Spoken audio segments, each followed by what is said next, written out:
Hello creators, this is Freya from the Digital Forge. The AI music space continues to move quickly, and this week is no different. Today we are going to look at 3 stories that hit the AI music space. So, let's get going.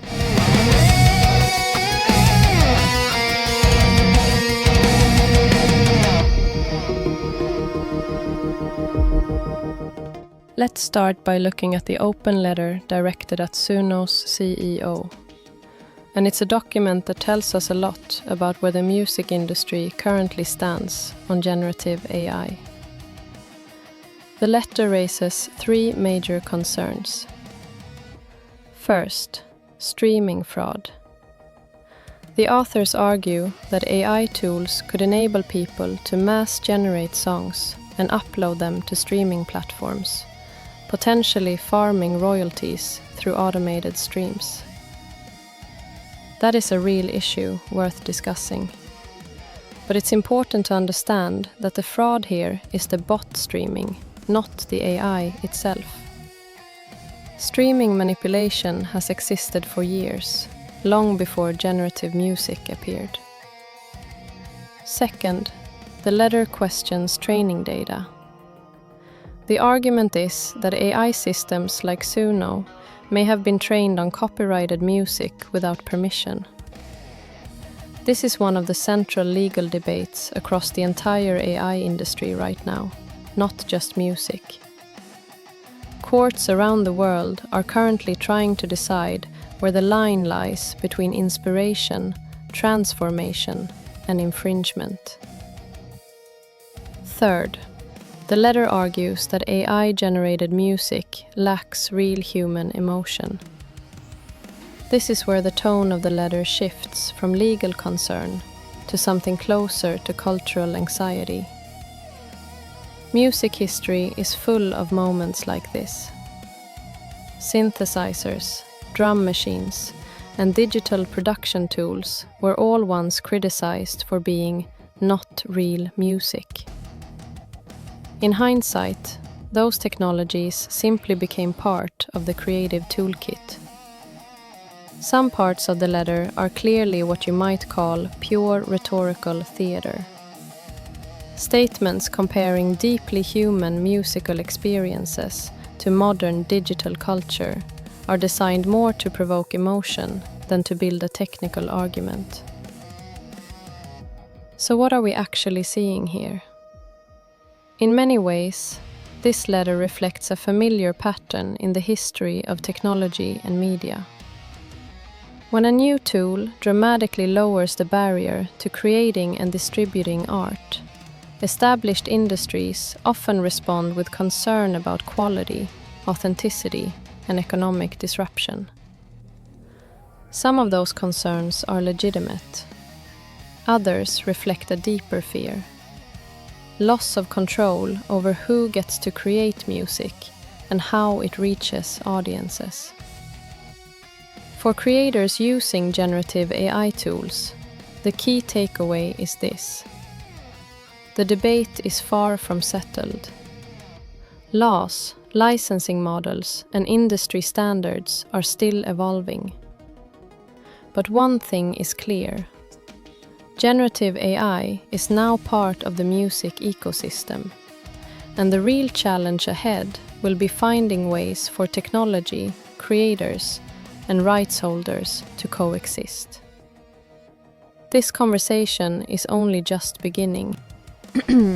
Now we switch to a headline that caused a lot of noise in the AI music world this week. The US Supreme Court decision involving AI-generated art. Let's clear up what actually happened.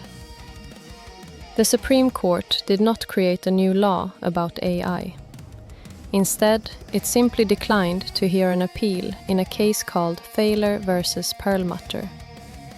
That means the lower court ruling stands. And that ruling says something fairly straightforward.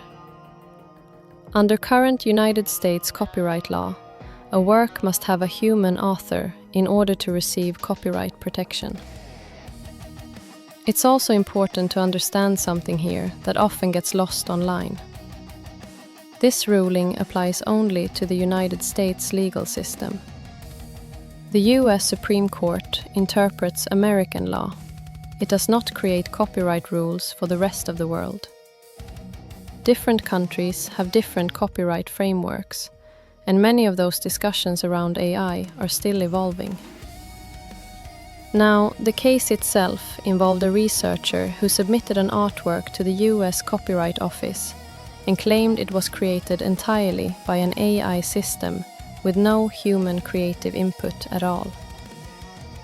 The Copyright Office rejected it, and the courts agreed. So the key takeaway from this case is simple. Machines cannot be listed as authors. But this is where many headlines are misleading people. The courts did not rule against AI-assisted creativity. They only ruled against AI being the sole author of a work. And that brings us to the important question: what counts as human involvement? Human involvement can include things like writing prompts, iterating prompts to guide results, selecting the best outputs, editing or modifying the results, arranging elements into a final piece, making creative decisions about structure, style, or presentation. In other words, when a person directs the creative process, the AI is legally treated as a tool, similar to a camera, synthesizer, or editing software. For creators using tools like Suno, Midjourney, or other generative systems, this ruling doesn't shut anything down. It simply reinforces an existing principle.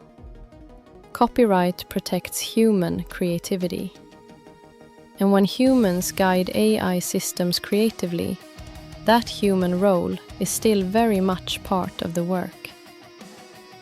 So for now, the real legal debate isn't whether AI can be used creatively.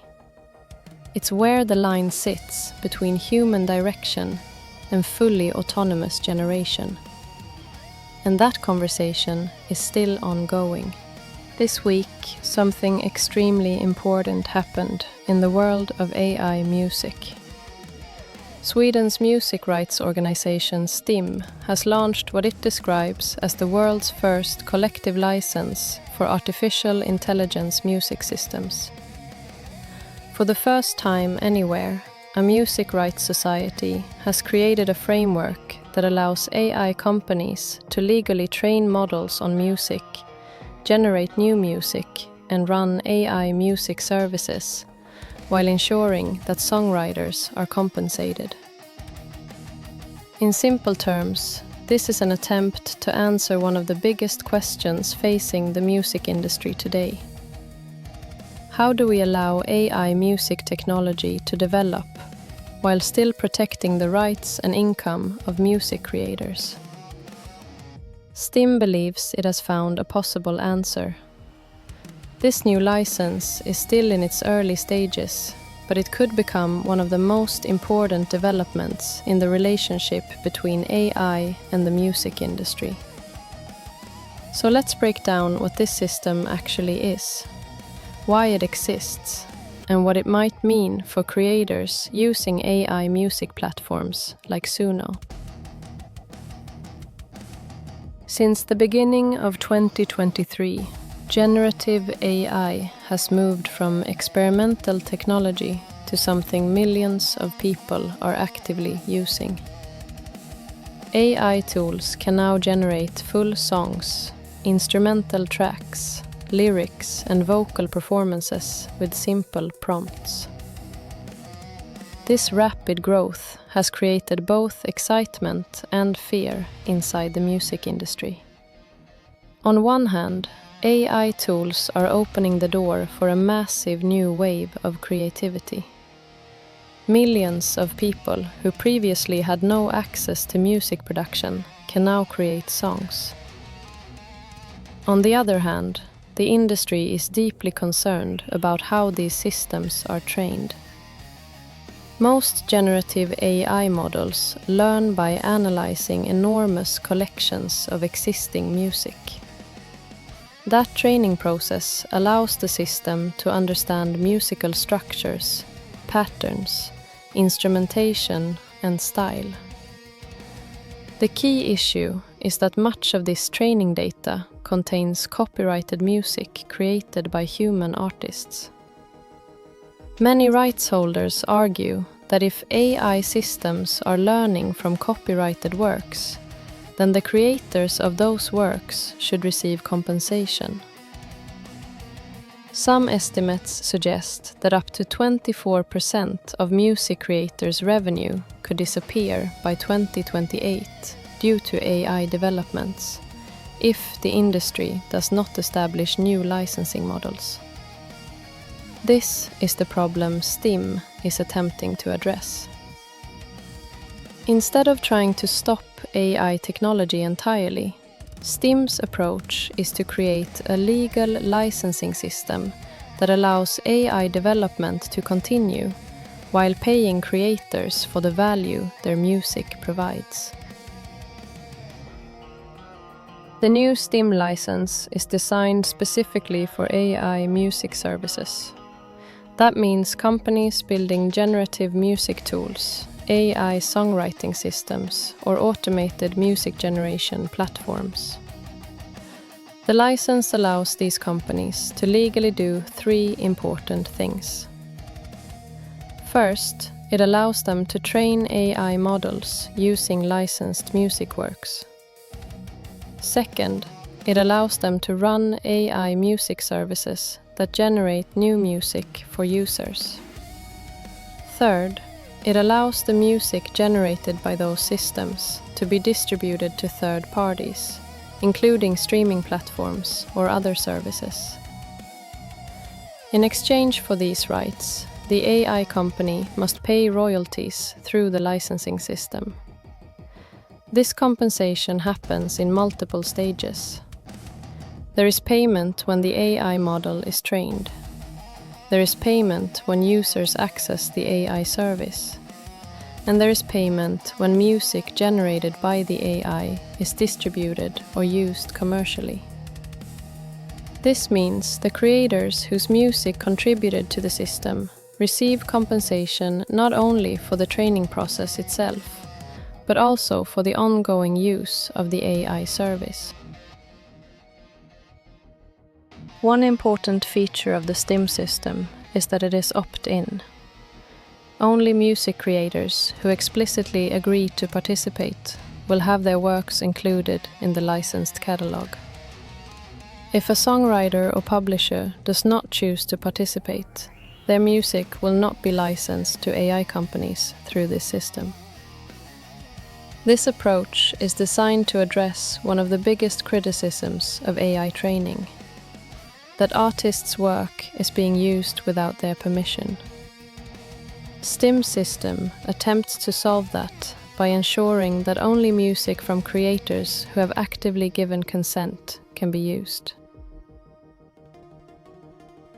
The license uses 2 different payment systems. The first applies to the training phase. When an AI company trains its model using the licensed music catalog, it pays a fixed license fee. That fee is then distributed evenly across all of the works included in the training set. The second system applies to music generated by the AI. In this case, STIM plans to use a technology known as attribution analysis. This technology attempts to determine which specific songs influence the generated music. If the system detects that a particular work had a measurable influence on the output, the creator of that work may receive a share of the royalties generated by the AI output. Because attribution technology is still new and not fully proven, STIM plans to monitor it closely during the early stages of the license. If attribution cannot reliably determine influence, an alternative distribution method will be used, based on how works were used within the training data. AI companies that want to use the STIM license must meet several requirements. They must clearly define who owns the music generated by their system. They must clearly state how users are allowed to use that generated music. They must label the output of their system as AI generated. They must also use an approved attribution technology capable of analyzing which works influenced the generated music.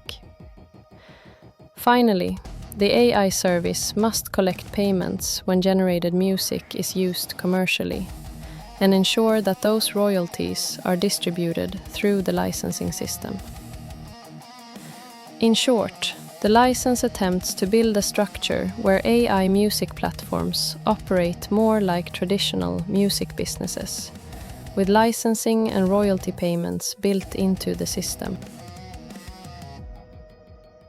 What makes this development so significant is that no other country has yet created a collective licensing system specifically for AI music.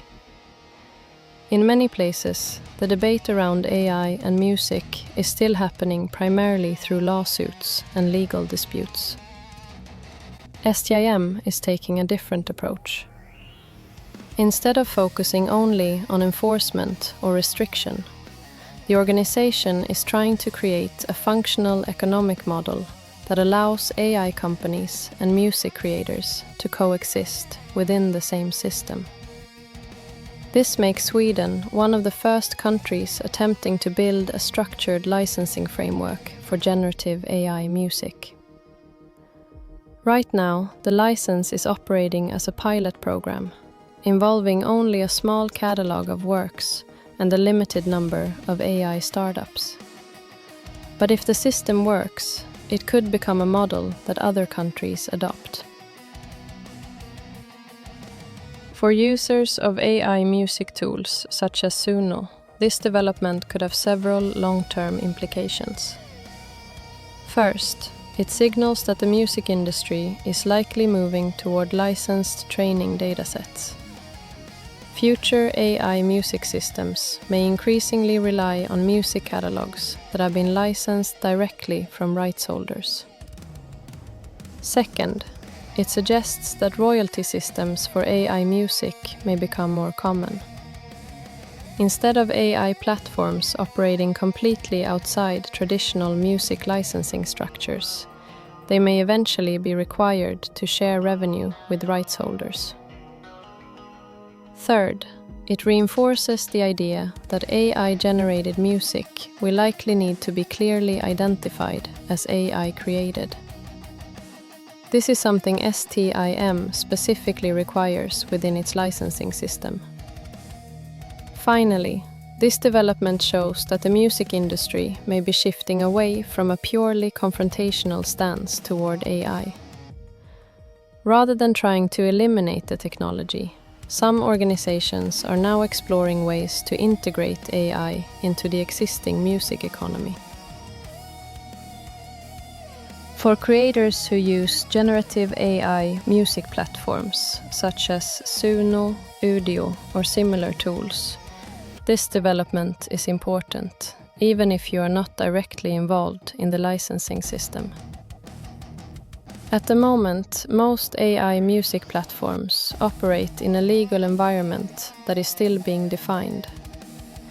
Governments, courts, and rights organizations are still debating how existing copyright law should apply to AI systems. What STIM has introduced is one possible blueprint for how that future might look.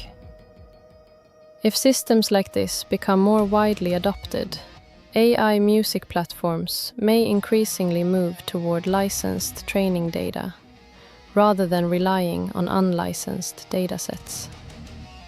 This means that in the future, some AI services could be trained on music catalogs that have been specifically licensed from artists and publishers. For users of these platforms, that could bring greater legal clarity. A licensed training system makes it easier for AI companies to operate without the constant threat of copyright disputes or lawsuits. It may also lead to the development of royalty systems connected to AI music generation. Under the model STIM is testing, the revenue generated by AI music services would be shared with the creators whose works helped train the system. This could potentially create a new economic ecosystem where human artists and AI technology are both contributing to the same creative economy. Another likely development is that AI-generated music will increasingly need to be clearly labeled as AI created. STIM specifically requires that licensed services classify their output as AI generated, so that it does not interfere with traditional royalty pools that compensate human musicians. For creators using AI tools, this may eventually become standard practice across the industry. Overall, the STIM system suggests that the future of AI music may not be about eliminating AI tools or restricting creativity, but about integrating AI platforms into the existing music economy through licensing and revenue sharing. For AI creators, that could mean a more stable and transparent environment in which generative music tools can continue to evolve. STIM's new AI license is still very new and still experimental. The technology used to track musical influence is still developing, and the long-term economics of the system are not yet fully understood. However, this initiative represents an important attempt to move the conversation forward. Instead of treating AI music as an unsolvable conflict between technology and creativity, this system attempts to create a structure where innovation and artist compensation can exist at the same time. Whether it ultimately succeeds or not remains to be seen, but it is a significant step toward defining how AI music might function within the broader music industry. And it is a story we will definitely be following closely here at the Digital Forge. Thank you for joining me at this week's News from the Forge. Remember to like and subscribe to stay up to date. I am Freja, and this is the Digital Forge. Be creative, have fun, and I will see you on the next one.